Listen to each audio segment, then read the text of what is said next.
예. 이제 유튜브 온에어가 됐습니다. 아까 못다한 얘기 그 지상파 방송에서는 좀 하기 껄끄러웠던 얘기 해주세요. 갑자기 다들 할 말 있습니다. 네. 아까 우리 박성대 앵커께서 예. 우리 정치 맛집 소개할 때 네. 월요일에 인기 코너 이렇게 말씀하셨는데 굉장히 서운합니다. 네? 월요일에 정치 맛집 말고 다른 코너가 있습니까? 아니 월요일에 뉴스 연구소 있죠, 인터뷰 있죠, 오늘 한 컷 있죠, 앞 광고, 중간 광고, 뒷 광고도 있어요. 인터뷰는 계속 사람이 바뀌는 아, 거고 그렇죠. 네. 뉴스 연구소는 코너라기보다는 해설하는 거 아닙니까? 네. 그 서운합니다. 적어도 이야기를 하고 우리 정치 맛집에 대한 애정이 있다면 알겠습니다. 뉴스쇼의 인기 코너 그 나이 드시면 이렇게 이야기를 서운하게 하셔야죠. 많아져요. 그러면 잘해주세요. 원래 나이 들면 서운하게 어떻게 한 방에 많아지니까. 또 나이든 죽방 노인네로 난리네. 다른 아침에 지하철이 늦게 오는 것도 서운하고 그래. 버스가 늦게 오는 것도 서운하고 다 서운할 지하철 때 문이 바로 내 앞에서 안 집에 서는 것도 들어가는데 식구들이 자고 있는 것도 서운하고 네. 다 서운한 거죠. 제시님을 해도 서운하고 제시님 투표를 안 해도 서운하고. 보통 집에 들어가면 신발 문 여는 소리가 들리자마자 강아지가 뛰쳐나오는데 이놈이 안 뛰쳐나올 때도 서운하고. 얼마나 서운하겠어요. 네. 알겠습니다. 하여튼 서운한 걸 달래주는 걸로. 내 캐릭터라 앞으로는 제가 이제 그러면 뉴스쇼 발음 조심해줘. 뉴스쇼 주 초반의 인기 코너라. 아참 주 전반의 인기 코너 정치 맛집. 네, 아까 이제 저희가 국민의힘 얘기했는데 김현철 이사장도 이제 열이 받았어요. 열받았죠. 아빠 사진 내려라. 열받았죠. 네. 아니, 딴 얘기도 아니고 전두환 얘기를 하면서 그 사진을 걸자고 얘기하면 그러니까요. 용납이 되겠어요? 지금 이제 유튜브로 보시는 화면에 김현철 이사장이 김영삼 대통령 기념재단 이사장입니다. 이사장이 페이스북에 올린 글이에요. 김영삼 대통령의 사진을 당장 내려주기 바란다. YS 정신을 내다버린 수구 집단으로 변질된 국민의힘에 그분의 사진이 걸려있을 하등의 이유가 없다. 지금 이제 언론에서 볼 때는 장동혁 지도부가 전두환의 길을 갈 것인지 YS의 길을 갈 것인지 아니 이렇게 이미 묻고 있어요. 윤석열의 길을 가고 있는데 뭐. 아 그러네. 그럼요. 윤호경 길을 가는데 뭐 그걸 굳이 갈림길이 없어요. 아, 근데 네. 이제 김현철 씨 이 발언은 글로 봐서 그렇지 이 말로 들으면 거의 쌍욕이에요. 그러니까 정말 쪽팔려서 너하고 같이 못 다니겠다. 예. 그러니까 부끄러워 죽겠다. 부끄러워 죽겠다. 우리 아버지 빼라. 우리 아버지 그리고 수구 집단이라는 표현을 썼는데 이 말을 또 누가 했냐면 MB가 써요. 그렇잖아요. 그렇죠. 수구의 길로 가는 거는 망하는 길이다. 그러니까 장동혁 당신 지금 수구의 길을 가니까 빠져나와라 했는데 장동혁 대표가 결국에는 수구 내란의 길로 그냥 선택하고 가는 거잖아요. 그래서 저는 전두환에 대한 사진, 윤석열의 사진 얘기하는 건 또 제정신이 아닌데 그 평가들이 망언 중에 망언이다. 망언이다. 이거를 징계하지 않고 간 장동혁 지도부는 사실상 전두환과 윤석열의 길을 가고 있는 거죠. 뭐. 알겠습니다. 그러면 이제 김근식 셰프가 준비한 요리 장동혁 대표 얘기가 나오면 또 이분 얘기가 반드시 나오죠. 한동훈 전 대표 얘기입니다. 어제 토크 콘서트요. 토크 콘서트 어제 잠실 체육관에서 있었는데 3층까지 사람이 일단 꽉 찼어요. 많이 준비를 했더라고요. 뭐 여러 플랜카드나 이런 것들도 보였고 조갑재 작품 대표가 같이 나와서 대담을 하기도 했습니다. 15,000명 정도가 주최 측 추산입니다. 일단 김문식 교수님 어떻게 생각하시는지. 예, 뭐 가져왔는데. 어제 많이 모였고 확실히 한 명의 정치인이 저렇게 많은 팬들을 확보한다는 것은 정말 대단한 일이고 예. 굉장히 큰 저는 그 정치적 자원이라고 생각합니다. 그것도 자발적으로 전국 각지에서 예. 그 영화의 강추위에 음. 그리고 자기 돈과 자기 시간과 자기 노력을 들여가면서 모였기 때문에 저는 한동훈 전 대표가 당에서 제명이라는 사형 선고를 받았긴 했지만 정치적으로 재기할 수 있는 충분한 자원과 이 동력은 가지고 있다는 게 확증이 된 것 같아요. 예. 그걸 이제 만천하에 보여준 거라는 생각이 들고 다만 저는 저기서 이제 끝냈으면 합니다. 그리고 실제로 지금 이 장동혁 대표의 이른바 김옥근 프로젝트의 완성이라고 어제 한동훈 대표도 이야기했던데 저도 예. 그에 동의합니다. 그러니까 1년 전에 있었던 단계 문제가 사실 당시 윤석열 용산 대통령실에 오다를 받아서 진행된 한동훈 죽이기의 일환이었다는 건 저도 그렇게 동의합니다. 이제 그 맥락이었기 때문에 그걸 완성한 거다 장동혁 대표가. 예. 이런저런 그 분석에 충분히 동의하고 그렇지만 그럼에도 불구하고 피해자인 한동훈 전 대표가 정치적 서사를 가지고 지금의 지방선거 국면과 앞으로의 보수의 재건을 위해서 피해받고 핍박받고 박해받는 정치인으로서 저는 꾸준히 자기 행보를 해줬으면 좋겠고 이제는 저렇게 팬들 모아서 스타 행보를 하는 것보다는 지층의 결집을 예. 보여주는 거는 이제는 의미가 없다. 충분히 다 알려졌고 맞다. 과시가 됐기 때문에 스타 행보는 이제 중단하시고 이제는 정치 행보를 했으면 좋겠다는 정치 조언의 행보를 말씀을 했으면 드려요. 그 정치 행보는 이제는 자기들 지지층들이 모여서 으쌰으쌰 하는 것도 좋지만 더 중요한 것은 그러면 지방선거 전에 아니면 지방선거 폭망 이후에라도 우리 보수 정당이 어떻게 재건되고 제대로 혁신할 수 있을지에 대해서 중요한 정치적 자산을 가진 한 명의 정치 지도자이기 때문에 예. 한동훈 전 대표가 지도자로서 또 수많은 어떤 많은 사람들을 만나서 이 보수 정당의 재건과 혁신을 위한 정치적인 움직임을 좀 주도해 줬으면 좋겠다. 또 그런 움직임에 저는 매진했으면 좋겠다는 조언의 말씀을 드립니다. 알겠습니다. 박원석 전 의원님은 어떻게 뭐 보십니까? 어제 사람 굉장히 많이 모였네요. 결국 지금 이 상황이 이 한동훈이라는 국민의힘의 전 대표 이제 정치 입문한 지 몇 년입니까? 불과 한 2, 3년밖에 안 된 거죠. 여기에게 이제 일종의 이제 피해자 서사를 만들어주고 있는 그런 상황인 것 같아요. 예. 근데 이제 중요한 거는 저런 콘서트나 팬미팅을 하는 게 중요한 게 아니고 정치인으로서 활로를 어떻게 개척하고 정치 행보를 어떻게 할까 이게 관건인 것 같은데 지금 이제 우리 김근식 교수께서 말씀하셨던 바도 일리는 있어요. 그러니까 일종의 이제 그 자기 팬덤 관리가 아니고 폭넓게 보수를 모으는데 일종의 이제 미랄 역할을 해달라 뭐 이런 얘기인데 그 이전에 한동훈 전 대표는 어쨌든 살아남아야 됩니다. 이대로면은 살아남기 쉽지 않고 생존 문제가 본인에게 있어서 굉장히 관건이고 지금 국민의힘 내에서 좀 낙관적으로 상황을 보는 분들은 어차피 지방선거 끝나고 나면 장동혁 대표 체제 망할 거고 그러면 다시 한동훈한테 기회가 찾아오지 않겠냐. 그게 과거 정치의 상식적 문법이었는데 이미 국민의힘은 그런 정당이 아니에요. 이 당원이라는 정당의 토양이 심각하게 오염이 됐습니다. 예. 때문에 그런 게 안 올지도 몰라요. 그런 상식적인 상황이.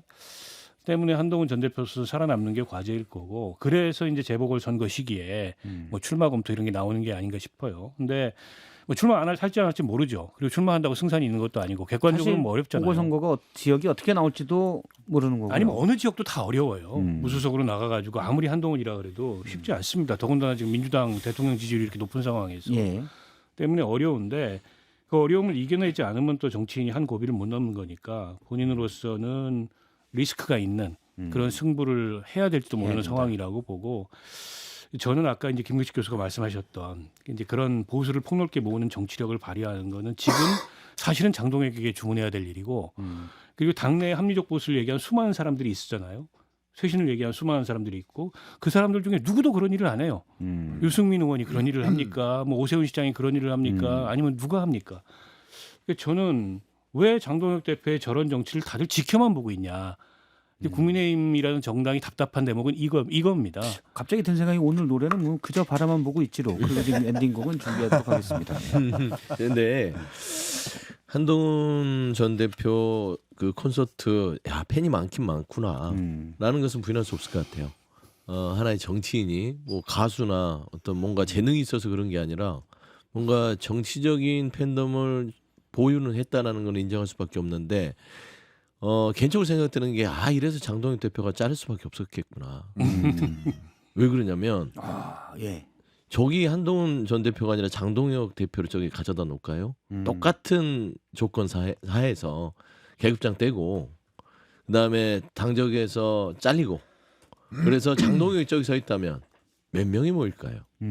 라고 생각이 들었어요. 몇 명 모일까요? 그러니까 뭐 당 대표가 아니니까 지지자들이 좀- 당 대표가 아니니까 돈을 못 하고 그다음에 국민의힘에서 잘려서 저기 서 있어요. 장동혁 대표가 전 대표가 되겠죠. 그리고 잘려서 똑같은 잘린 다음에 한동훈이라는 인물과 장동혁 지금 현 야당 대표를 대치시켜서 딱 저기에 앉혀놓으면 몇 명이 모일까? 그래서 한동훈이라는 사람을 본인의 어떤 정치적인 정적의 차원에서 잘라낼 수밖에 없었겠구나. 그런 생각이 드는 그런 장면이었는데 저는 한동훈 전 대표가 자기 정치를 과연 할 수 있을까에 대해서는 여전히 물음표입니다. 사람이 모이는 곳과 이 메시지의 확장성을 보면 여전히 옛날 얘기만 하고 있어요. 그리고 나 죽지 않을 거고 포기하지 않을 거예요 하는데 보수의 재경을 얘기한다거나 그리고 보수의 길을 가는 게 있어서 거대 담론을 저 자리에서 던지지 않습니다. 그냥 즐겼어요. 그게 좀 아쉬운 부분이라서 본인이 그 다음은 어떻게 풀어갈지는 이제는 개인 숙제다. 한동훈, 정치인 한동훈으로서 숙제다. 저기 많이 모였다고 해서 본인이 정치적으로 성공했다고 판단하는 순간 그는 한계점을 드러낼 것 같다는 생각이 들어요. 지난번에 윤석열 전 대통령이 어쨌든 구속 수감된 뒤에 재판 때 이 법원 앞에 모인 사람들 숫자가 있어요. 예전에 이제 파면 당하기 전에 꽤 많이 모였었는데 파면 당한 뒤에는 그렇게 많이 모이진 않았었어요. 예. 50명. 그러니까 저는 팬덤은 참 많고 저렇게 행동하는 지지자분들은 많은데 그게 합리적 지지층이냐 여기에 대해서 좀 의문을 가지고 있습니다. 지난 주말인가요? 지난주에 대표적인 한동훈 대표 성향의 그 유튜브 방송에서 누군가가 뭐 장동혁, 장예찬, 김민수를 지적하면서 뭐 살기가 느껴진다라든지 뭐 회카를 가져와야 된다라든지 뭐 이상한 망언들까지 하거든요. 그리고 한동훈 대표에 대해서 뭔가 억가가 아니라 합리적인 비판을 해도 당장 한동훈 대표의 팬덤들이 몰려와가지고 댓글 테러를 해요. 과연 그런 팬덤이 건강한가? 여기에 빠져버리면 한동훈 대표가 거기에만 그칠 것 같다는 생각이 들고 지금 저렇게 지지부진한 보수를 구할 정말 합리적인 영웅이 필요한 거지 임영웅이 필요한 것은 아닙니다. 이렇게 정말 팬덤만 거느리는 임영웅이 임영웅? 필요한 것은 아니라고 저는 보고요. 한동훈 대표가 임영웅 비하발언이 될 수 있는데 주의해야 돼요. 아니, 지금- 임영웅에 대한 비하는 아니고요. 지금 임영웅과 같은 팬덤 BTS에 걸맞는 분이 임영웅입니다. 다시 말씀드리면 BTS의 구하기가 아주 어려워요. 임영웅 씨를 비하하는 게 비교할 수도 아니고요. 없지. 그런 식의 정치를 지향하는 것이 과연 필요한가라는 전체 의문을 드리는 거고 김옥균 프로젝트라고 얘기하는데 이 갑신정변의 김옥균이 당 게시판에 글 쓰다가 축출된 건 아니잖아요. 그리고 어저께 만약에 가족들이 그런 글을 쓰는 걸 먼저 알았다면 말렸을 텐데라고 하는데 근데 아직까지 본인이 쓴 건지 아니면 배우자가 쓴 건지에 대한 실체는 드러나지 않았습니다. 그렇다고 한다면 저런 식으로 변명할 게 아니라 뭔가 수사 의뢰 내지는 그 수사 결과에 따라서 책임을 지겠다라는 뭐 그런 정도의 결기가 느껴져야 되는데 예. 그런 부분들이 좀 없어지면 아쉬웠던 부분이 있는 것 같고요. 저는 어저께 거취를 좀 밝히실 줄 알았어요. 어쨌든 티켓까지 구매한 사람들이 온 상태에서 뭔가 뭐 재보선을 나간다든지 하는 그렇게 거취를 밝히면 강력한 동기가 되는 거거든요. 근데 그렇지 않고 그냥 나는 다시 돌아오겠다라는 식의 메시지만 내는 걸 보니까 아마도 지방선거 장동영 지도부에서 참패를 하면 그 다음 자신들이 보수를 재건해가지고 다시 한번 당권을 먹겠다라는 그런 취지의 뭔가 감나무 모델을 저한테 기다리고 있는 것 같은데 과연 그게 옳은가? 한동훈 대표가 재보선을 나가가지고 지금까지 윤석열 대통령의 발광체로만 발광을 했다면 이제 한동훈 대표 스스로 비전과 담론을 제시를 하면서 이 진짜 막 반사체가 아니라 발광체로서 입증을 받아야 될 기회가 왔다. 지금까지 한동훈 대표 당대표 선거 나가고 뭐 총선 참패하고 선거로서 보여준 실력은 한 번도 없었잖아요. 한동훈 개인으로서 일반적 국민들한테 얼마나 소구할 수 있는지에 대한 그 평가도 한번 받아봤으면 좋겠다는 생각이 듭니다. 저도 이제 이긴혁이 총장 말씀에 좀 이어가지고 특히나 제가 이제 친한계로 분류됐다가 멀한계로 이제 전락하면서 예. 수많은 댓글 테러를 받고 있어. 지금도 뭐 우리 2만 명 가까운 우리 동족자분들 중에서 2만 명 예. 가깝다니요. 2만 명이 넘는 2만 1,000명이 지금 넘었어요. 동족자분들이 우리 집 가족 5명만 들으면 2만 무지하게 1,000명이에요. 많은 그 비판을 해주시고 계신데 저도 이 부분은 그러니까 한동훈 대표를 소중히 생각하는 저로서도 참 안타까운 일이에요. 그러니까 한동훈 대표가 우리 보수의 중요한 자산이고 향후에 지방선거 이후에라도 보수를 재건할 수 있는 중요한 지도자 중에 한 명이 분명한데 이분들 일부, 그러니까 저는 다라고 생각하지 않습니다. 어제 잠실에 모인 15,000명 중에 저는 제가 볼 때 다라고 생각하지 않는데 예. 일부 극렬 지지자분들께서 생각하는 이기인 총장이 말씀하신 예를 들면 그거예요. 지난 겨울에 관저 앞에 가서 시위를 열심히 탄핵 반대 윤석열 옹호를 하면서 열심히 시위했던 우리 당 국회의원분들 중에 최근에 와서 한동훈 징계가 부당하다고 이야기하면 막 거기 쫓아가서 지지를 해주고 난리가 아니에요. 정말 한동훈계다 확실하다. 이렇게 이야기하다가 저처럼 끝까지 개헌 반대 탄핵 찬성 당내 혁신을 주장했던 사람들 중에 한동훈 대표를 위해서라도 쓴소리를 하면 달려와서 죽일 듯 살릴 듯 욕을 합니다. 저는 이게 정상적인 지지자들은 아니라고 생각해요. 이런 지지자들의 이런 행태가 극단적인 행태가 한동훈 대표를 지지한 사람들의 주류가 되고 또 이분들의 목소리가 커지고 또 이분들의 목소리가 커질수록 어떻게 되는 줄 아세요? 제가 볼 때는 한동훈 대표 주위에 모시는 측근이란 분이 이들의 목소리에 주눅이 들고 이들 목소리 눈치를 봅니다. 그러니까 팬덤이나 강성 지지층에 네. 매몰되면 안 된다. 그렇죠. 매몰되고 그런 걸 늘 경계해야 된다라는 심지어는 말씀이신 그분들의 목소리가 소수임에도 불구하고 거죠. 그분들의 눈치를 보여서 할 말을 못 해요.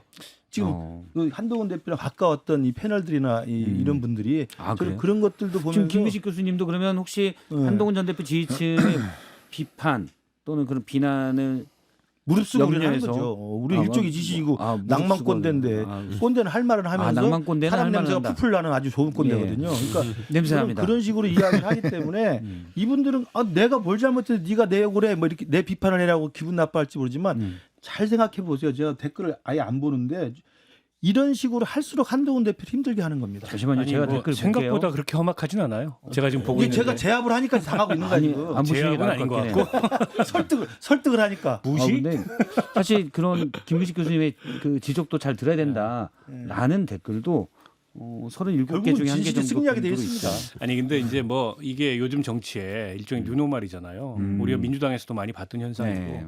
지금 그게 이제 국민의힘까지 확대돼서 반대 현상도 마찬가지예요. 이를테면 국민의힘의 강성 지지층, 예. 이 태극기나 혹은 윤어게인 이들도 마찬가지 모습을 보입니다. 어느 한쪽만 그런 게 아니고. 근데 이제 리더가 거기에 휘둘리느냐 휘둘리지 않느냐 거기와 거리를 두고 상황을 객관적으로 판단하느냐 아니냐 사실 그건 이제- 참조만 하느냐 매몰되느냐. 네, 그건 이제 정치인들의 몫인 거지. 네. 뭐 그에 휘둘리기 시작하면은 이게 그건 이제 큰 정치나 리더십을 제대로 발휘할 수 없는 거죠. 그래서 저는 그 한동훈 전 대표가 내가 어떤 자세로 공직을 해왔고 검사 시절부터 지금까지 어제도 강강약약 뭐 이런 예. 얘기 하더라고요. 나는 어떤 자세로 정치를 한다라는 거는 본인의 각오고 다짐이고 좋아요. 근데 정치인은 증명하는 겁니다. 그렇지 않습니까? 결과로 증명하는 거예요. 그게 선거든 아니면 당의 확장이든 뭐가 됐든. 근데 이제 한동훈 전 대표에게 증명할 시간이 충분치 않았어요. 사실은 비대위원장 하다가 총선 책임지고 쫓겨나고 당대표 됐는데 뭐 좀 해보려고 그랬는데 뭐 내란 일어나서 거기에 또 이제 이 반대했다가 쫓겨나고 그러니까 이제 본인은 지금도 사실은 증명하기에는 굉장히 불안정한 자리에 있죠. 당적도 없고 광야에 홀로 나왔는데 그런데도 불구하고 증명해야 됩니다. 증명하지 않으면은 그냥 다 본인의 의지일 뿐이에요. 근데 이제 의지에 소구되는 건 한계가 있어요. 아니 뭐 자연인 한동훈 팬클럽으로 저 사람들이 언제까지 평생 따라다닐 건 아니지 않습니까? 결국 정치인 한동훈이 성공하는 걸 보기 위해서 저는 예. 서포트를 하는 거잖아요. 그러면 위험을 감수하고 승부를 걸어야 됩니다. 근데 이번 재보궐선거 환경은 녹록치 않아요. 그리고 위험성이 굉장히 큽니다. 근데 이거 피하면은 그 다음에 장동혁이 알아서 주저앉으면 그때 내가 입성하겠다. 장동혁이 알아서 주저앉으면 제2의 장동혁이 나온다니까요.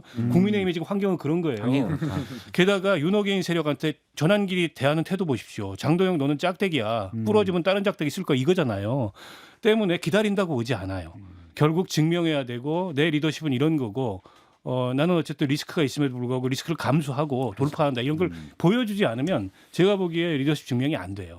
알겠습니다. 근데 사실 자꾸 어제 어제 증명하라고 재보궐선거 나가라고 부추기는 것 같은데 안 나가면 또 뭐 할 거예요? 근데 당을 위해서 나가지 말래 제명해 놓고. 아니죠. 그런 이야기는 저 장동혁 지도부에서 한 이야기가 없고 그 이야기를 하니까 뭐 어떤 사람은 그렇게 이야기하더라고요. 뭐 퇴학당했는데 왜 검정고시 준비 못하게 하느냐 그러는데 퇴학당해서 검정고시 준비하지 말라는 게 아니라 퇴학이라는 게 굉장히 잘못된 조치인데 그러면 그 다음에 검정고시를 준비할 시간을 벌어라는 이야기예요. 시간을 벌어라는 이야기지.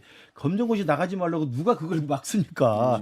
그리고 검정고시를 봤을 때 한 방에 검정고시 붙어서 다시 자격을 회복할 수 있는 적기와 적시를 따져야 되는 겁니다. 그 이야기를 하는 거예요. 근데 퇴학당했다고 열받는다고 다른 학교로 전학 가서 바로 또 입학할 수는 없잖아요. 그러니까 저는 그런 면에서 보면 한동훈 대표의 이 자산과 한동훈 대표의 잠재력이 잘 클 수 있는 조언으로 쓴소리를 하는 건데 지금도 수많은 지지자들이 지금 들어와서 이렇게 말씀하시는데 아니, 저는 저희- 굴하지 않습니다. 그러니까 이분들이 아주 왜 일부 보면서 서운해. 아니 나 서운하잖아. 나 처음에 안 아주 봐. 일부 이제 35명 가슴에 중에 손을 32명 정도가 얹고 그런 경우가 있는데 본인들이 하는 이 비난과 이 욕질이 과연 한동훈 대표에게 도움이 되는지를 본인들 생각하셔야 돼요. 예. 저희는 이걸 이제 막지 않으면 개딸 전체주의랑 다를 게 하나도 쓴소리들을 없습니다. 다 사실 포용해야 되는 민주당이든 뭐 그렇죠. 이재명 대통령이든 예.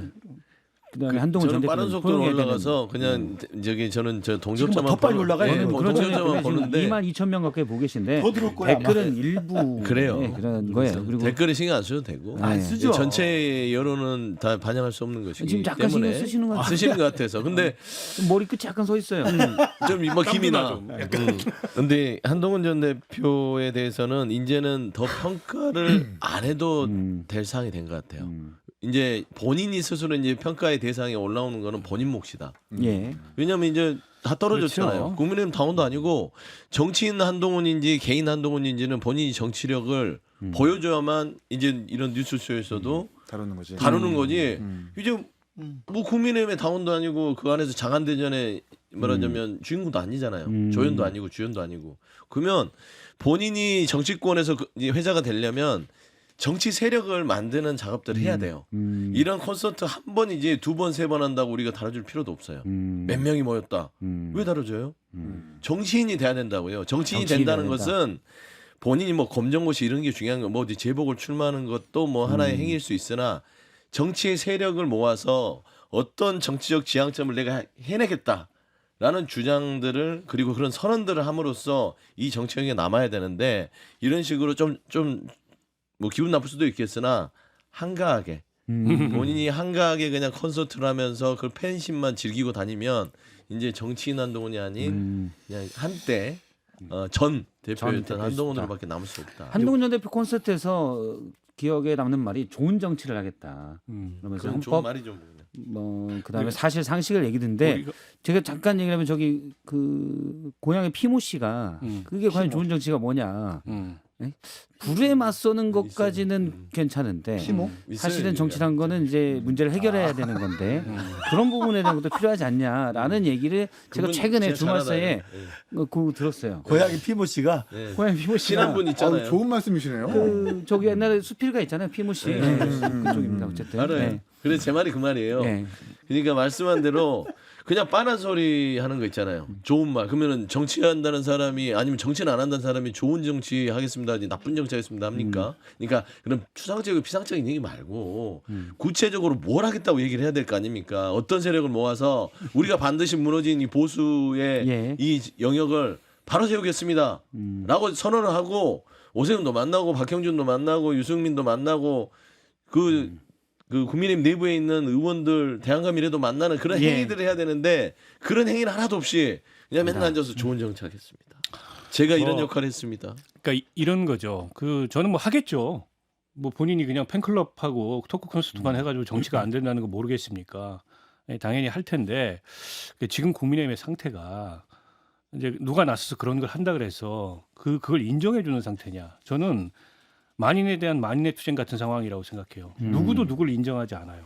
오세훈은 한동훈은 인정하지 않고 유승민은 오세훈을 인정하지 않고 막 이런 상태예요.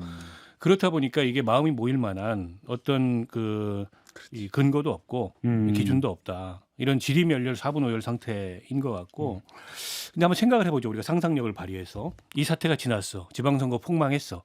설사 장동혁 대표가 내려갔다 쳐. 자 그러면 윤어게인과 한동훈이라는 정치인이 한 당에 공존 가능할까? 반대로 장동혁과 한동훈 지지 세력들이 한 당에 공존 가능할까? 이게 한 당에 공존 가능한 스펙트럼인가? 저는 공존 가능한 스펙트럼이 아니라고 생각해요. 이게 공존 가능한 스펙트럼이려면 제명 같은 짓은 하지 않아요. 공천 정도 가지고 자르는 건 할 수 있지. 그러니까 과거에 민주당에서 이해찬 대표를 공천을 자른 적이 있어요. 그렇잖아. 그렇죠. 그 김종인 김종인 비대위원장 시절에 무소속으로 출마해가지고 보란 듯이 당선돼서 다시 복귀했는데 그런 경우는 가능해요. 예전에 국민의힘 전신 정당에서도 친이 친박이 서로 공천 학살했던 적이 있어요. 근데 그건 시간이 지나가면 또 어떻게 유야무야되고 상처도 아물고 이러면서 공존 가능한데 이건 공존 가능한 이런 상태가 아니다. 아니에요. 결국 저는 보수 분열에 초입에 들어섰다고 보고 다만 한동훈 전 대표가 만들고자 하는 보수는 국민의힘과 뭐가 다른가? 그냥 윤어게임만 아니면 되냐? 이걸로는 정체성 구성이 안 돼요. 그보다는 정체성과 이 보수의 서사는 훨씬 더 풍부하고 훨씬 더 근본적으로 구성해야 되는데 아직 그런 게 없어요. 저도 박 의원 윤어게인 말고는 이념적 게 없어요. 정체성에 대한 정립이 안 돼 있다. 그래서 그 준비를 저는 지금부터 할 필요 있다고 생각합니다. 그러니까 이미 지방선거 이전에 이렇게 새롭게 혁신하고 판을 바꿀 수 있는 동력은 없는 것 같아요. 한쪽은 한쪽을 죽이겠다고 제명까지 하는 학살을 저질렀고 또 한쪽은 나를 죽였으니 너도 끝까지 죽여야 되겠다라고 아각되고 있는데 이런 상황에서 지방선거제는 무슨 이게 새로운 판이 짜겠습니까? 저는 그래서 지방선거제는 현실적으로 불가능하다고 보고 그러면 지방선거 이후를 준비할 수밖에 없는데 그리고 지금 아까 많은 분들이 왜 많은 중진들과 현역 배지들이 그저 바라만 보고 있느냐. 자기 선거가 아니거든요.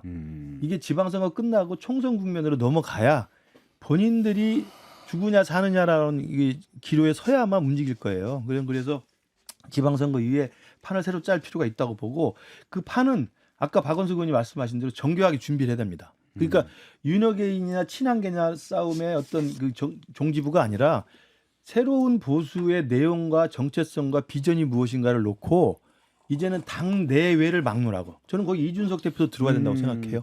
그리고 심지어는 금태섭이나 조응천도 들어와야 된다고 생각하고 예. 이낙연도 끌어들일 수 있다고 생각합니다. 손학규를 못 끌어들입니까? 그다음에 김세연 있고 홍정욱 있어요. 다 끌어들일 수 있어요. 그러니까 들어보세요. 그러니까 박원석 의원은 우리 당에 대한 진단은 정확한데 우리 당을 그래서 보수를 괴멸짓기는 보수를 어떻게 새롭게 할지에 대해서는 자꾸 이렇게 비관적인 이야기를 하는데 그 판을 새로 짤 준비를 저부터 열심히 하겠습니다. 그러니까 그 역할에 한동훈이 매진해야 돼요. 그래서 자기 중심의 주도권을 내려놓더라도 그리고 자기 중심의 어떤 리더십을 포기하더라도 제가 미랄이 되서라도 새로운 보수를 새 판 짜기를 위한 제가 희생이 되겠습니다.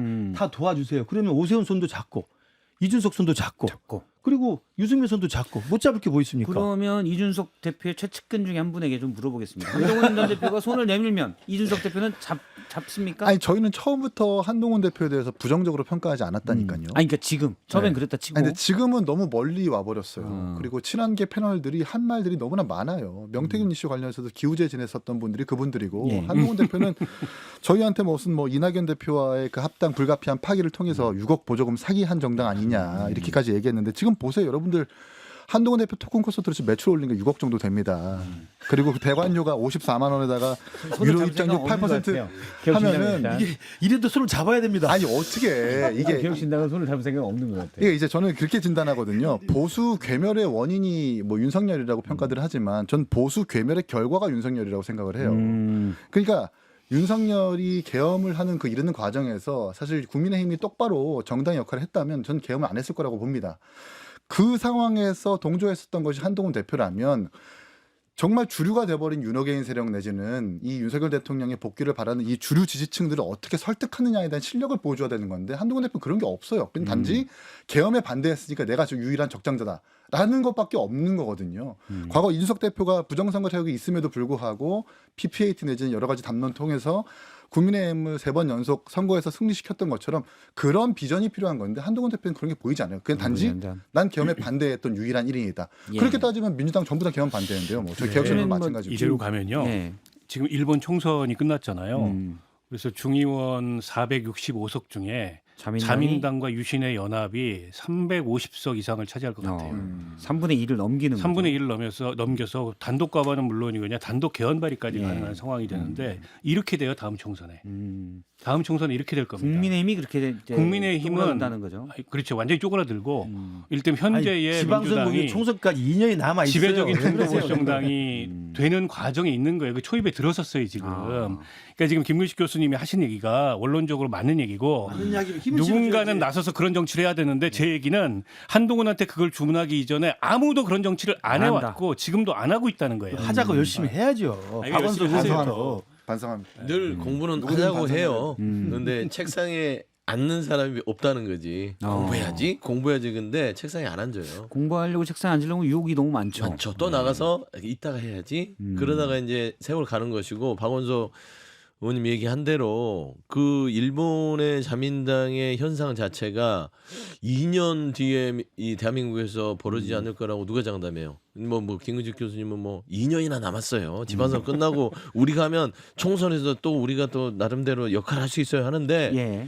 씨를 뿌려야 열매를 따죠. 이제 씨를 안 씨를 안 뿌리는데 갑자기 어디서 뭐 정치라는 게 뭐 주문하면 그렇죠. 오는 뭐 배민이고 쿠팡입니까? 그런 게 아니거든요. 완제품은 없어요. 정치는. 예. 정치는 숙성하고 과정이 필요한 것인데 예. 그런 거를 잊어버리면 안 된다. 3일 숙성 이런 건 안 된다. 그렇죠. 알겠습니다. 다만 김기식 교수님의 그 말씀은 좀 들어볼 만한 것 같아요. 그러니까 예. 누구를 반대하고 누구를 절연하고 이거의 정체성이 아니라 어떻게 만들어갈 그럼요. 것인데 그런 이념적인 뭔가 정책의 정체성 이게 또 이거의 확립이 필요하다. 뭐 두 분 다 비관적으로 비전 보시는데 전략 실장답게 비전을 그럼요. 비관적으로 보시는데 그 비관적으로 보는 분석에도 저는 일견 이해가 돼요. 그만큼 엉망이 돼버렸는데 그럼에도 불구하고 절망 속에서 희망을 찾아야죠. 아니 민주당을 지지하는 분들조차도 우리 대한민국의 미래를 위해서 한쪽의 보수축이 괴멸되는 게 좋은 건 아니잖아요. 그럼 새롭게 보수가 지방선거 이후에 설사 망한다 하더라도 망한 폐허 위에 새로운 싹을 솟아내야 되는 거고 그 새로운 싹의 필요성이 있다고 한다면 그게 동참하는 사람이 차이를 좀 뒤로 하고 공감하는 부분을 앞세워서 그건 이준석 대표도 마찬가지고 유승민 대표도 마찬가지고 저는 예. 오세훈 시장도 마찬가지고 다 마찬가지라고 생각해요. 한동훈 대표도 마찬가지고 내가 먼저가 아니라 당신들이 먼저입니다라고 생각해서 보수가 이렇게 망해서는 대한민국 전체가 망합니다. 그러면 그런 희생과 양보를 통해 가지고 새로운 판을 짤 수 있는 제가 계속 말씀드린 진짜 보수 재건을 위한 범중도 보수 연석회의를 좀 만들자. 이런 것들을 좀 누가 주창했으면 좋겠고 저는 한동훈 대표 일 주창했으면 제일 좋겠는데 제가 워낙 이제 지지자들한테 욕을 먹어가지고 들지 안 들지 모르겠어요. 근데 또 한 분은 있어요. 오세훈 시장 해도 되고 유승민 대표 해도 돼요. 그걸 제안하고 저는 그리고 좀 나이 드신 원로부 해도 된다고 생각합니다. 그런 나이 중에 것도 원로 누가 제안하고 좋을까요? 네? 물론 나이 드신 원로 중에 누가 그런 저는 걸 거기까지 생각 아직 안 해봤어요. 근데 제가 문제 제기하고 싶은 건 오히려 다른 거예요. 그러니까 저는 그 지금 태도를 말씀하시는 거잖아요. 맞아요, 100%. 근데 저는 태도가 아니고 노선을 얘기하는 건데 솔직히 말해서 국민의힘의 합리적 보수라고 얘기하는 사람들하고 윤호개인 세력하고 윤석열에 대한 평가 빼고 노선이 다른 게 있나요?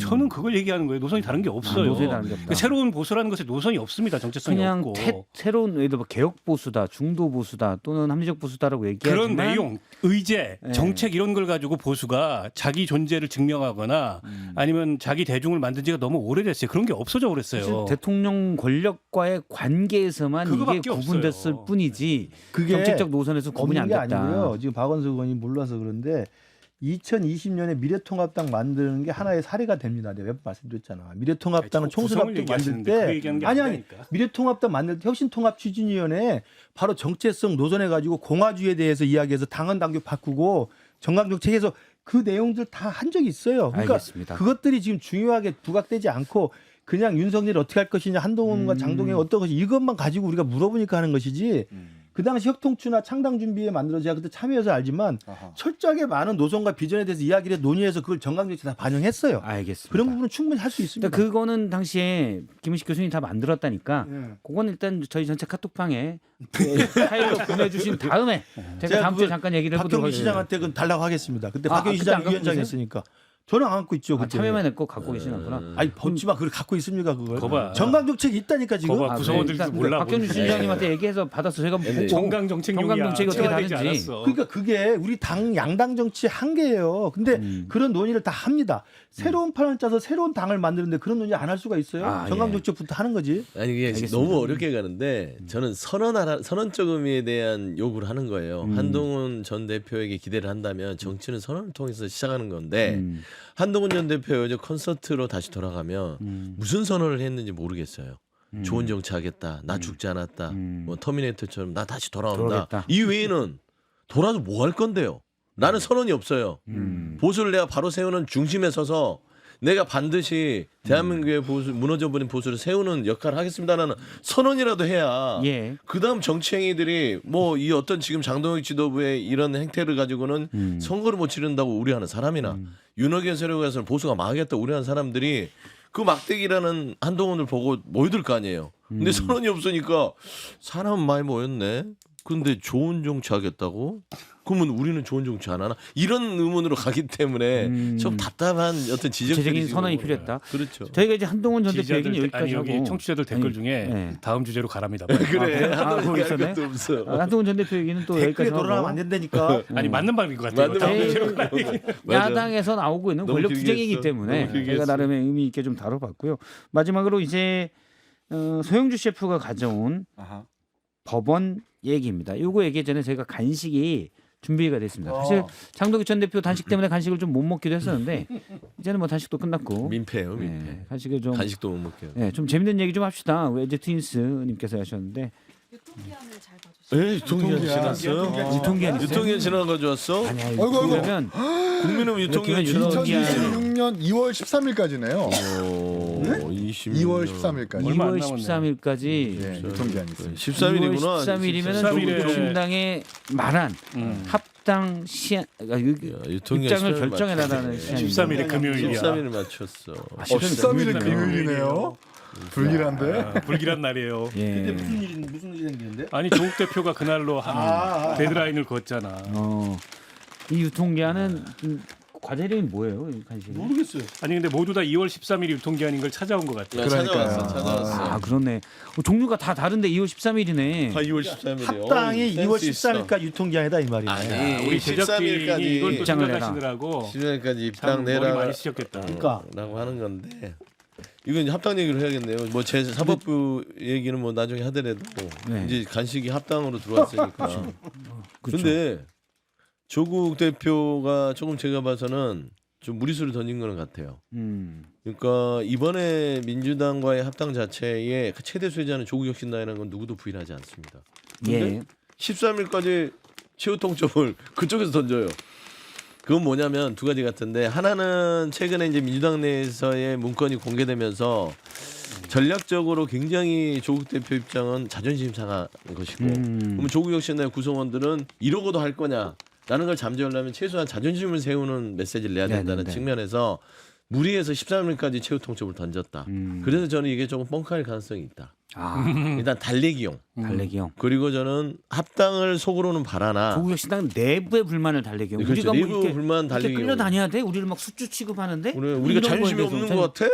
내가 뭐 돈이 없지 가오가 없어? 그거예요. 저는 딱 그 13일 최후 통첩이고 두 번째는 이게 이제 정청래 대표에게 어떤 양이 오냐면 지금 현재 이 합당의 찬반이 막 불붙어서 불꽃이 튀고 있는데 거기에다가 가스를 가스를 틀어버린 거예요. 지금 터지게 생겼어요. 예. 그러면 결국 이게 어떻게 되냐?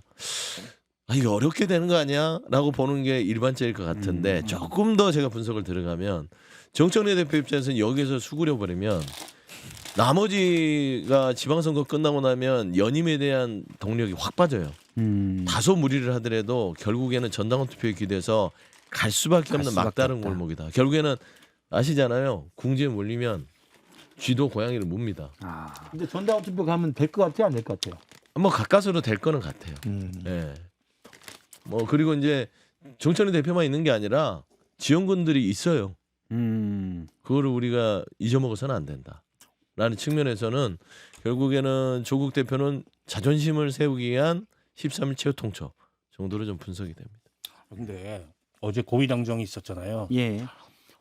거기서 그 얘기도 재밌었어요. 정청래 대표가 뭐 정정 원팀이 돼가지고 이재명 정부 성공을 위해서 대통령의 외교 선방 성과를 막 이렇게 이제 좋은 얘기를 막 했어. 그리고 김민석 총리가 마이크 잡았는데 일성이 지금은 이재명 정부의 국정 운영에 전념해야 될 때다. 당도 정부도 예. 이렇게 그냥 일가를 했고 강훈식 실장이 국회 입법 속도가 너무 안 나가지고 그렇죠. 이 정부가 아무리 뭐 성과를 내면 뭐하냐. 정부 정책이 사실 뒷받침 되려면 입법인데 아니, 그 얘기를 입법이 속도가 제가 안 난다. 번역기를 돌려보면 쓸데없는 짓 하지 말고 국정 운영 뒷받침하는 데 전념해라. 이 얘기로 들려요. 그래서 저는 못 간다고 보는 거예요.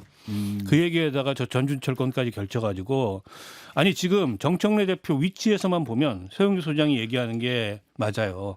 여기서 꺾이면 이제 임기가 얼마 안 남긴 했지만 다음 전당대회 출마도 어려워지고 임기 동안에 내내 휘둘리다가 끝난다 이 생각을 할 수 있어요. 예. 근데 그렇게 가다가 부러지는 수가 있어요. 아예. 맞아요. 네, 아예 부러지는 수가 있기 때문에 저는 의총 글쎄 의견 돌파가 어느 정도 물론 찬성도 있겠죠. 근데 지금 분위기는 반대가 압도적이고 어제 시그널을 확실히 준 거예요. 고위당정에서 총리 얘기와 비서실장 얘기를 이게 대통령 생각이다. 쓸데없는 생각하지 말고 지금 국정 운영에 전념하자. 저는 이 메시지를 줬다고 생각합니다. 근데 정청래 대표 아둔한 사람이 아니에요. 무리수를 두는 사람이 아닙니다. 명분 있게 후퇴할 출구를 찾을 가능성이 높고 조국 대표가 마침 지방선거 후로 조국 대표가 마침 13일까지 안 하면 안 할 거야. 그러니까 당내에서는 더 막 격분하잖아요. 뭔데? 뭔데 자기가 선을 긋고 뭐 이래라 저래라야. 정청래 대표가 그거 받아가지고 그 전에 정리할 거라고 봅니다. 정리할 거다. 대신에 지방선거 후회한다 이런 명분 남겨주고. 근데 합당 문제가 저는 민주당의 차원에서 보면 아까는 이제 정청래 대표의 입장에서 분석을 한 거고 당 차원에서는 지방선거 이후에 하는 게 맞아요. 실익은. 실익은 뭐 하려고 민주당이 꼭 조국혁 신당과 합쳐야만 지방선거에서 압승을 하거나 또는 뭐 이렇게 그 뭔가 강력한 세를 보여줄 수 있는 건 아니거든요. 냉정하게 판단하면. 서영주 그러니까- 소장 실익 입장에서도 그래요. 아니 실익 다 떠나서 종로에는 없다는. 네, 없어요 전혀 없는데 없어도 생겨요. 아니 안 정보만 생겨요. 있고. 그건 제가 다 알아봤고 아니 생겨도 상관없어요. 그러니까 생겨도 상관없는데 중요한 건 뭐냐면 과연 실익이 이게 우리 민주당 입장에서만 따져야 돼요. 당의 실익이 있냐 없냐만 따져서 빨리 이걸 정리해서 실익이 없다면은 지방선거 이후로 하는 쪽으로 정청래 대표가 저는 결정을 했었어야 되는데 반드시 합당을 해야 된다고 하면서 뭐가 되냐면 이 합당의 실익 수혜자가 개인이 돼 버렸어요. 예. 점점 누구냐면 정청래 대표냐 아니면 조국 대표냐 어떻게 합당이 개인에게 수혜가 되면 안 되지 않습니까? 예. 당의 수혜가 돼야 되기 때문에 그래서 저는 지금 점점 형국 자체는 당의 실익이 없는 쪽으로 가기 때문에 저도 개인적으로는 지방선거 이후로 하는 게 옳다고 보지만 정치적으로 분석을 하면 정청래 대표는 어쩔 수 없이 본인이 살려면 이거는 전당 투표로 가서 그래도 그나마 지도력을 유지할 수밖에 없을 것이다라고 제가 얘기하는 저는 거죠. 10일 의원총회에서 어떻게든 넘어갈 것 같고 합당을 하자라고 의견을 모을 것 총회에서요? 같고 강행을 할 것 같고요. 13일 날 어영부영 넘어가서 일단 지나간 다음에 다음 주에 구정입니다. 다음 주 구정이면 조국 대표든 정청래 대표든 문재인 대통령을 만나러 갈 거거든요. 그럼 문재인 대통령이 메시지가 나오겠죠. 합당에 대해서 어떻게 생각하십니까? 내지는 그렇게 묻지 않아도 이 상황을 바라보고 있는 전 대통령께서 합당은 해야죠. 지방선거 전에는 다 같이 뭉쳐서 이재명 정부의 승리를 도모해야죠라는 유사한 식의 메시지가 나오면 그걸 동력 삼아서 다시 한번 구정 지나고 합당을 좀 강력하게 추진할 동력으로 삼지 않을까라는 예견도 좀 해봅니다.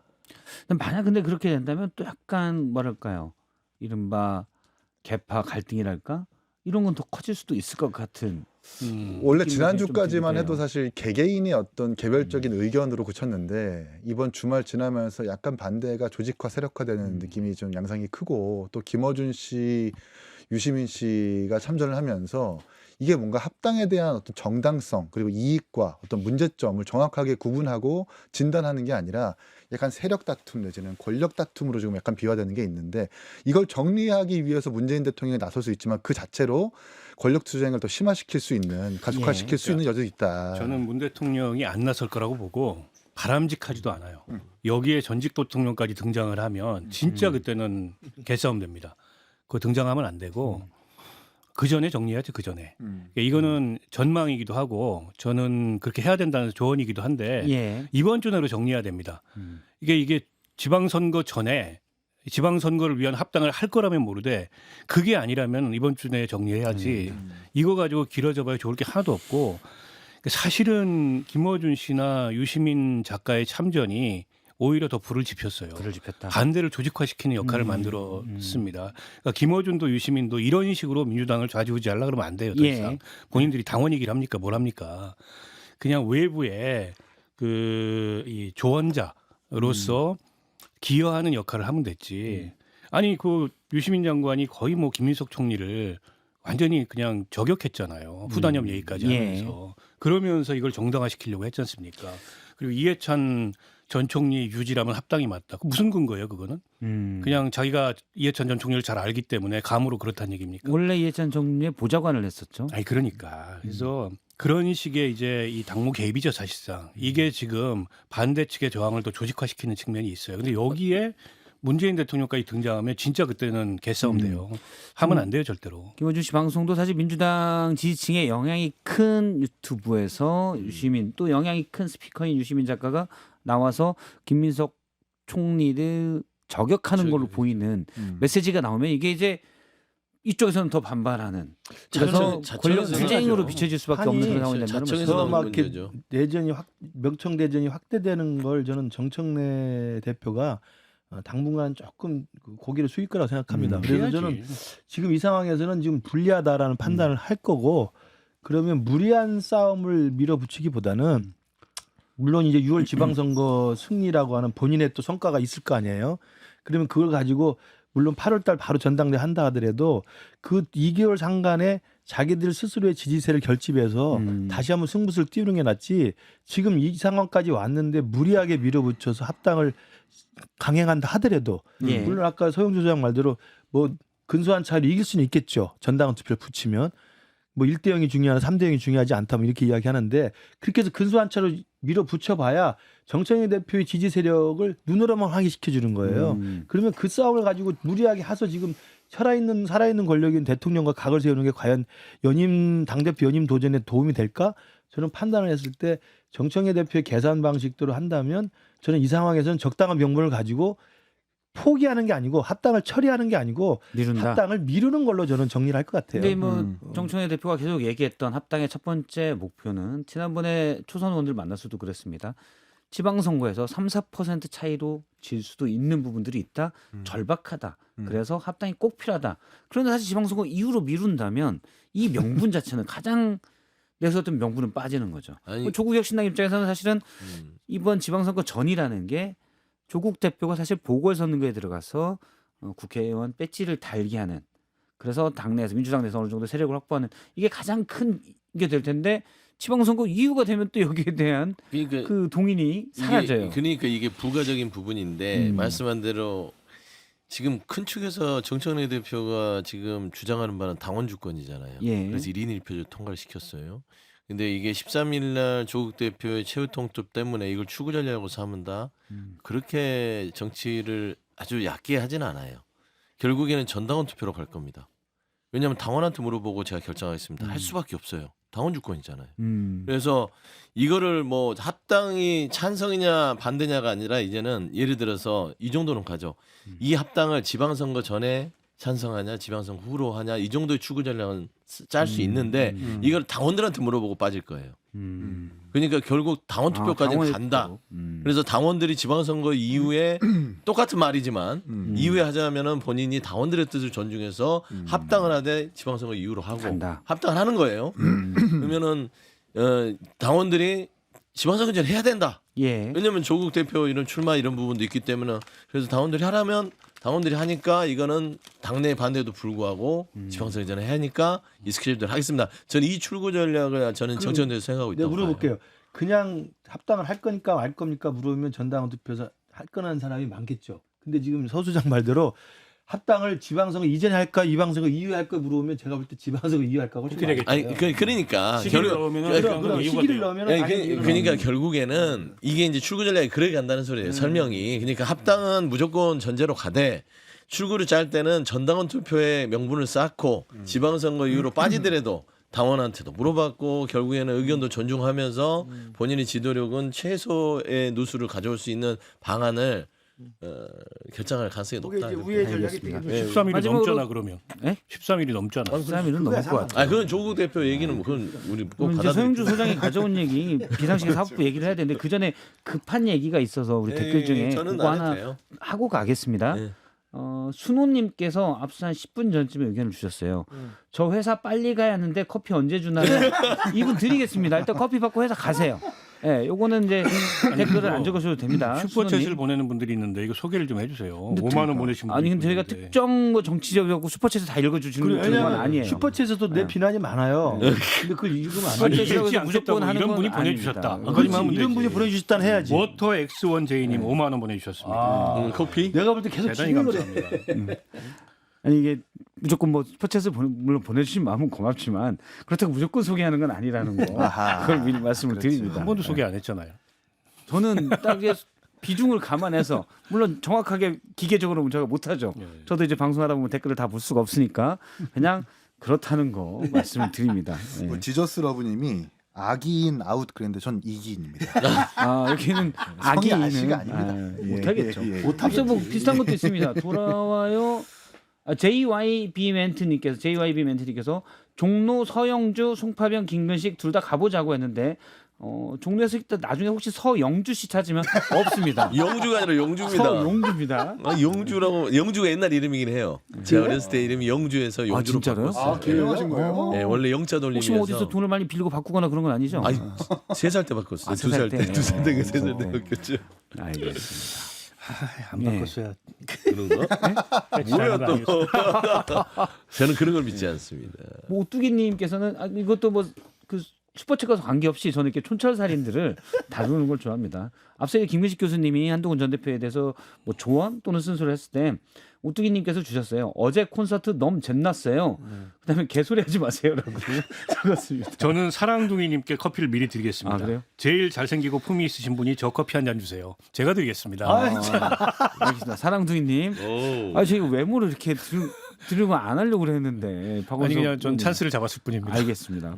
사랑둥이님 제일 잘생긴 분이 주셔요라고 해서 사실관계 상관없이 강원석 전 의원님이 커피 쿠폰을 요즘 자의하는 사랑둥이님께 시대인데 뭐 그냥 자의하는 거지. 그렇죠. 아유, 괜찮아요. 예. 커피만 좋아요라고 하면 뭐 이렇게 잘 안 줍니다. 두 분도 나중에 보다가 세 분도 커피 드릴 분 있으면 주세요. 이제 끝날 때 됐나요? 아니요, 마지막 주제죠. 서영주 소장님 대통령. 그럼 내 주제를 뭐 무시하는 겁니까? 미래 범죄를 열어준 사법부 이게 곽상도 전 의원 50억. 근데 이거 약간 사실관계를 알아야 될 필요가 있을 것 같아요. 그러니까 이제 저는 이제 이 전체적인 사법부가 지금 저 우인성, 예. 김건희부터 쭉 맥락이 와서 그 명태균 창원지법의 김인택 부장판사까지 그리고 이제 곽상도 이 아들의 50억의 퇴직금이 대가성이 증명 안 된다 해서 무죄를 내린 거예요. 이제 공소기각 부분은 제가 이제 따로 얘기를 별로 중요하지 않아요. 그건 이제 검찰의 어떤 공소의 무리한 부분들이 인정돼서 공소기각을 하는 건데 그런 판단을 내렸다고 하는 게 아니라 우리가 이 법이란 게 무엇인가 판결이라는 게 어떤 의미를 담고 있는지를 한번 짚고 가고 싶었어요. 사법부의 판결 자체는 사회 규범을 만들어가는 거잖아요. 이런 행동은 옳고 이런 행동은 그르다. 이 기준을 내려주는 게 사법부의 예. 판결임에도 불구하고 김건희나 명태균이나 곽상도 아들에 대한 판결은요.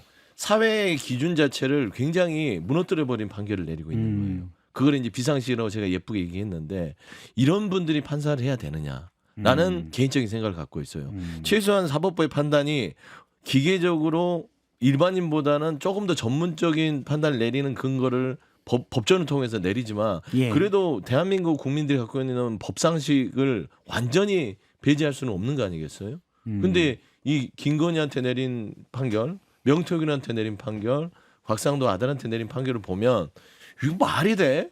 그러면 주가 조작을 김건희처럼 하면 되는 거야? 그렇게 해서 돈 수억씩 벌어도 되네? 예. 명태균처럼 적당히 그 여론조사 주면서 대통령 당선인한테 전화해서 읍소하고 본인이 공천 달라고 하는 사람을 공천하게 해달라고 음성을 줬음에도 불구하고 공천 과정 자체가 공관위에서 투표를 통해서 했기 때문에 그거는 문제가 없다라는 식의 판결을 내린다는 게 이게 맞아? 그 다음에 6년을 회사 다녔는데 이게 아버지의 어떤 그 뒷배가 증명이 되지 않기 때문에 50억의 퇴직금을 준다는 것들을 용인할 수 있어? 그런 식으로 돈을 세탁하고 대가를 줘도 되는 나라가 되는 거야? 이런 의문점이 생기잖아요. 저도 100% 동의합니다. 그게 화가 녹취에 나옵니다. 김만배 씨의 녹취에 뭐 어떻게든 곽상도도 챙겨줘야 되겠는데 그러니까. 그 아들 좀 50억 야 걔가 막내인데 50억 주는 게 맞아? 막내는 50억이면 저는- 그 위에는 얼마나 좋겠어요. 저는 저 의견에 전적으로 동의하는 게 그래서 이번에 이 명태균 김영선 의원 무죄 판결이라든지 곽상도 의원 이 무죄 판결에 대해서는 이게 19금 조치로 이게 상형 불가 조치 내려야 돼요. 우리나라가 이런 식으로 법리가 가고 판결이 가면요. 그 머리 쓰고 법의 허점과 이 규제의 허점을 파고 들어가지고 얼마든지 부정부패할 수 있는 길을 열어주는 겁니다. 그러니까 저도 요즘에 보면 우리나라의 그 영화나 드라마에 보면 이 너무나 자세하게 범죄 행위가 나오고 범죄에서 빠져나가는 권력과 그 금력과 이런 것들의 결합이 너무 자세하게 묘사가 되는데 그래도 영화하고 드라마는 그래도 권선징악으로 끝나요. 마지막에 그 수많은 권력과 재력을 동원한 애들이 결국은 다 처벌받게 끝납니다. 근데 지금 현실에서는 그런 사람들이 오히려 법의 법망을 피해서 지금 빠져나가고 있잖아요. 예. 근데 이걸 국민들이 다 보고 있어요. 음. 그러니까 저는 이제 이게 조금 약간 낭만 꼰대다운 생각인데 이게 우리나라의 사법 시스템이 너무 선진화됐어요. 너무 선진화돼서 모든 걸 피고인의 이익과 피고인의 방어권과 피고인의 인권에 맞추고 있는 거예요. 물론 그게 중요하지만 이게 현실 우리 대한민국의 수준을 넘어서서 하는 경우는 저는 그 피고인들의 교묘한 이 법망 회피 전략에 오히려 사법부가 판을 깔아주는 격이 됩니다. 아니 누가 봐도 명태균이 윤석열하고 통화해가지고 그렇게 통화가 내용이 녹취가 나왔으면 이걸 확인할 것도 없이 사실은 그런 정황으로 이게 공천에 개입했다는 걸 확인해야 될 거 아닙니까? 근데 예. 판결문은 뭐예요?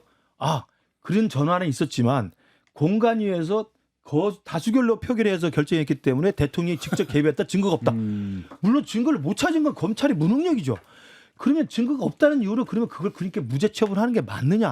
그러니까 저는 우리나라의 사법 시스템의 지나친 선진화가 모든 범죄자들과 악인들의 이 피해 나갈 구멍을 만들어주는 역효과가 있지 않나. 저는 그렇게 생각합니다. 이게 항소심 갈 텐데요, 전부 다 항소심에서 유지되기 어려운 판결이라고 저는 일단 보고요. 예. 김건희 판결도, 그다음에 명태균 판결도, 이번 판결도 그 의심 날 때는 피고인의 이익으로 하는 사법의 금원이 있는데 저는 이번 판결들을 보면서 피고인의 이익을 위해서 의심을 한 판결들인 것 같아요. 거꾸로. 특히 이제 이 곽상도 판결 같은 경우에 곽상도 좋겠어요. 50억 챙기고 무죄 받고 공소기각 결정을 내린 배경이 공소권 남용이에요. 무슨 얘기냐면 지난번에 뇌물죄로 1차 기소했다가 무죄 났는데 예. 항소를 하지 않고 범죄 수익 은닉죄로 다시 기소를 했다. 다시 기소를 요건 했다. 공소권 남용이다. 그렇게 볼 여지가 저는 있다고 봅니다. 자, 그런데 대한민국 80년 사법 역사에서 공소권 남용으로 대법원 가서 확정난 거 2건밖에 없어요. 그게 유우성 간접 조작 사건 같은 게 공소권 남용입니다. 전형적인. 예. 이게 그럴 만한 사건이냐는 거예요. 이런 식이 검찰이 이 죄가 될 때까지 뭐 수사하거나 죄가 될 때까지 기소하는 경우는 많아요. 그럼 그거 다 공소권 남용으로 규율할 거예요. 왜 곽상도 사건에서만 그렇게나 희귀한 공소권 남용을 적용해서 저기에 면죄부를 주냐는 거죠. 저는 너무 이해할 수가 없고 앞서 다 얘기했지만은 미래의 범죄의 길을 터주는 거예요. 그렇죠. 주가 조작은 김건희처럼. 30 간 넘은 사람이 퇴직금으로 50억을 받아도 이 돈을 환수할 수가 없고 이게 이 사실관계 약간 그렇습니다. 앞서 뇌물죄 무죄 나온 걸 말씀하셨는데 50억 받았잖아요. 근데 검찰이 당시에는 곽상도 돈은 아들에게 갔는데 곽상도 전 의원에게 50억원 뇌물죄를 냈어요. 근데 이제 법원은 아들은 독립생계가 있고 아들이 돈 받아서 줬다는 게 없다. 그러니까 형식적으로 좀 따져가지고 아버지가 받은 게 없으니 아버지에 대한 뇌물죄는 안 된다. 그러니까 원래는 법조계에서 이건 삼자 뇌물죄. 가까운 경제공동체인 아들에게 삼자 뇌물죄를 적용했으면 좀 낫을 건데 검찰이 그건 안 하고 이제 뇌물죄가 사실 더 무겁거든요. 그걸 했다가 일단 무죄 나왔고 그러니까 범죄상 좀 안 맞다라는 거였죠. 아니 근데 이번에 또 증거 은닉에 대한 무죄가 또 나왔습니다. 근데 과거에 최순실 사건 같은 경우에 네. 경제공동체론을 적용해가지고 뇌물죄 다 인정됐어요. 박근혜 전 대통령에 네. 대해서도 아니, 얼마든지 그렇게 적용할 법리들이나 전례들이 있는데 이거를 범죄 수익 은닉죄로 다시 기소했다 그래서 이건 공소권 남용이다. 그러면 앞으로 법원은 검찰의 이런 식의 행위에 대해서 전부 같은 기준을 들이대야 돼요. 그러면 수많은 공소권 남용 사례들이 있을 겁니다. 근데 서로 눈 감고 안 했잖아요. 근데 여기에다가만 공소권 남용을 적용한다는 거 좀 납득하기가 어렵고 아니 화천대유가 무슨 삼성전자예요? 아니 삼성전자 30년을 다녀도 퇴직금 50억 안 줘요. 그렇잖아요. 근데 화천대유 5년 다녔다 그래서 30대 이 아들한테 곽상도 아들한테 50억을 준다는 게 상식적으로 말이 되냐고요. 판결문에 본인도 의심된다고 얘기해요. 근데 무죄래.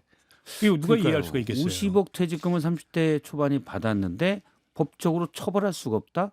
검사의 잘못인지 판사의 잘못인지 일단 국민들은 납득할 수가 없는 거죠. 저는 비중을 따지자면 검찰의 문제가 더 크다는 생각이 들어요. 어쨌든 사법부는 축적된 판례에 따라서 판결을 한 거고 이 검찰의 기소 공소장을 보면 곽상도 씨와 관련된 의혹은 크게 두 가지였었습니다. 대장동 컨소시엄을 만들 때 하나금융이 이탈하는 것을 막고 예. 부국증권이 들어오는 것을 그 압력을 막기 위한 것, 그 의혹이 하나가 있었고 또 하나는 대장동 토지에 문화재가 있는데 그걸 이제 곽상도 의원이 해결해 준 것 아니냐라는 그 두 가지 의혹이 주된 문제였었어요.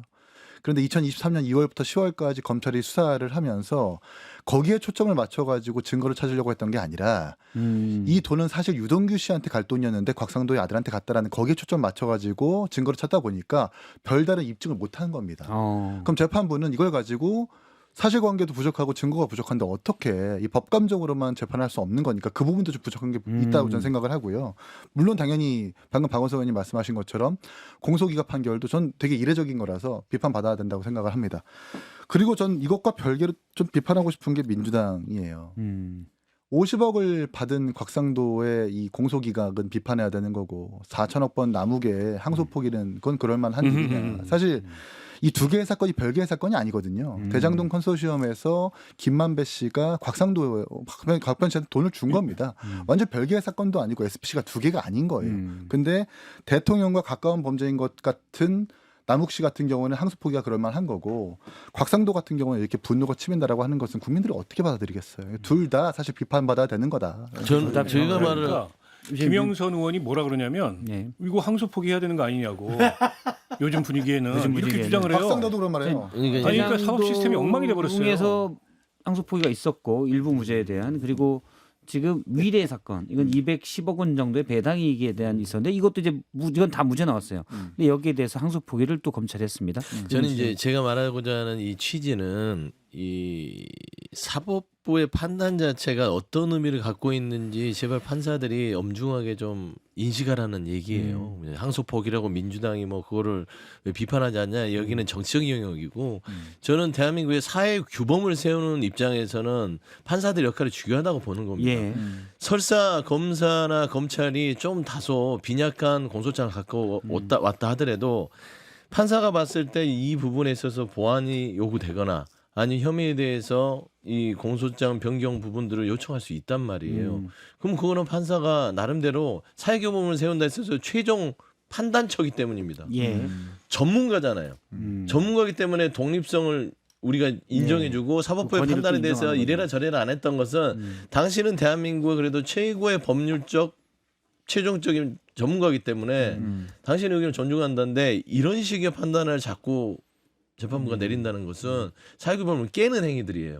그래서 저는 이거는 법원 내부적으로도 이 기준을 세우기 위한 자정 노력이 필요할 부분도 있고 예. 이런 판사들 제가 웬만해서 판사들 판결에 대해서 왈가왈부 안 하려고 하는데 좀 판사 자격이 있나 그냥 변호사 기업에서 변호사로서 범죄자들에 대한 대응을 하는 게 훨씬 사실 낫겠다. 검찰이든 법원이든 지금 기준이 많이 무너졌다.